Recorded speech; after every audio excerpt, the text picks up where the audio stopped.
Hi guys, welcome back to Planet Ascension. Today I want to talk about probiotics. So what are probiotics? They're actually beneficial bacteria that we use to kind of maintain the best possible immune health as well as our brain health. So our bodies are actually made up of about 60 trillion bacteria cells that exist within just our intestines.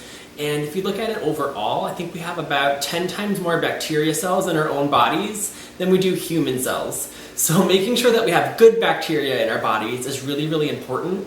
And by making sure you have probiotics regularly is going to really make sure that your immune system is going to stay really strong, your digestion is going to be excellent, and just overall improve your health and your skin even as well. So what I want to talk about are some different ways that you can get probiotics into your system. And there's a couple different things that you can do. You can go ahead and buy or prepare fermented foods. And for an example, I actually have some kimchi that I had in my refrigerator. Kimchi is excellent. It's like a really spicy fermented cabbage with some other vegetables in it. And when something ferments, as long as it's done under good sanitary conditions, and depending on what it is that you're fermenting, it'll actually produce really, really good beneficial bacteria cultures that exist within the food or also a beverage. And I would say the most common beverage that is known in today's day is kombucha, which is a beverage you can buy pretty much at any grocery store, definitely all health food stores. And it's a wonderful tonic that contains all the bacteria cultures that you're going to need to kind of help bring yourself back into balance. But I want to talk about some more benefits of it as well. So benefits of drinking things like kombucha, or the drink that I'm going to show you guys how to make today, which is Rejuvelac. It's going to contain protein actually in the drink itself. It's going to have proteins in it that are already broken down into amino acids that are really easy for your body to use. It's going to contain about 8 different B vitamins, including B12. It's going to have vitamin E and vitamin K even as well. So, ooh, something just broke over there in the corner. Thank you, cat. But anyways, I'm going to show you guys how to make a drink that's called Rejuvelac, which I've been loving lately. It's pretty much a really cheap alternative to kombucha. It's a lot easier to make, and you don't have to use any added sugars or anything as well. So I'm going to show you guys what you're going to need. Alright, so to make Rejuvelac, there's only a couple things that you're going to need. Basically, you just want to have a glass jar, a strainer, and then a type of grain that can be used for Rejuvelac. The kinds that I've tried to make this with before include wheat berries, quinoa, as well as rye berries, which I have here. These are certified organic. I always recommend getting organic for this type of procedure. And the reason I always stick with the rye berries is because I love the way that this one tastes the most compared to the rest that I've tried. And what we're essentially going to be doing is sprouting the rye berries, and then what we're going to do is we're going to ferment those sprouts in water to create the Rejuvelac. These are actually really inexpensive. This is a 2.5 pound bag. I think I got for about $7 at a health food store. And actually one of my close friends that I've got making this as well just purchased a 50-pound bag of rye berries, but it only costs about $58. And he's actually about halfway through that bag, but he's made over 100 batches of Rejuvelac. So you try to compare that to like buying one kombucha for $4 at a store, times 100 batches is about $400 worth of kombucha for $50 worth of the rye berries, which he hasn't even gone through half of. So I think that's pretty awesome. So what you're going to do is you're going to take about a cup or so. You can also do a little bit less if you want to, depending on how strong that you like it. This is roughly a cup of dry rye berries. And what we're going to do is we're actually going to rinse them off first. So you want to grab your strainer. And what you're going to do is just going to give them a nice rinse.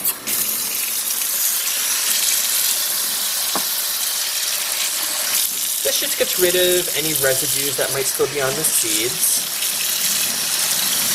Get rid of all the debris. And after you give it a good rinse, just go ahead and put those into your glass jar.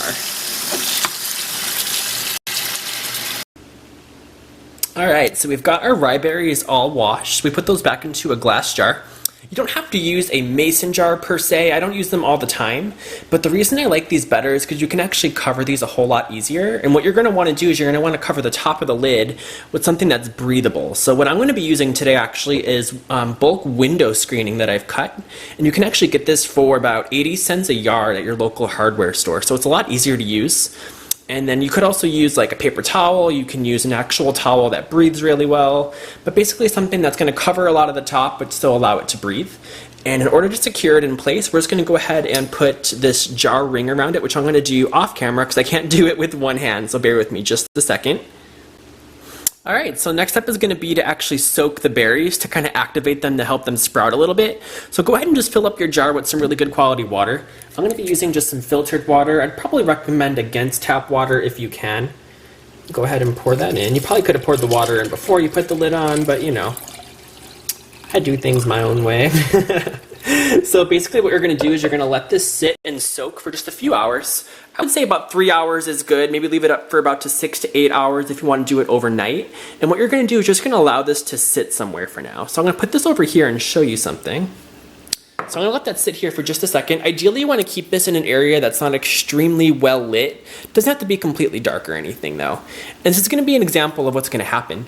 So eventually you're going to see that these are going to start sprouting little tails. I'm not sure if you can see it very well. This one is just starting. This is a different batch I started yesterday. And what you're going to do is after this has had its initial soaking period, you're going to go ahead and pretty much just drain this water off. See how it comes out of the top real easily? You're going to drain it completely. And this is a tip that I learned from Karen Calabrese, which I will link her YouTube channel below, is you want to kind of put it at an angle. So if you can see how I have it sitting, that way the water can kind of drain out and it won't dry out the seeds, but they won't stay soaked either. And what you're going to end up doing is you're going to be rinsing these seeds about once every 12 hours until they begin to sprout maybe a ½ inch tail or so. And that can take maybe 24 hours, sometimes 36 hours or so to sprout.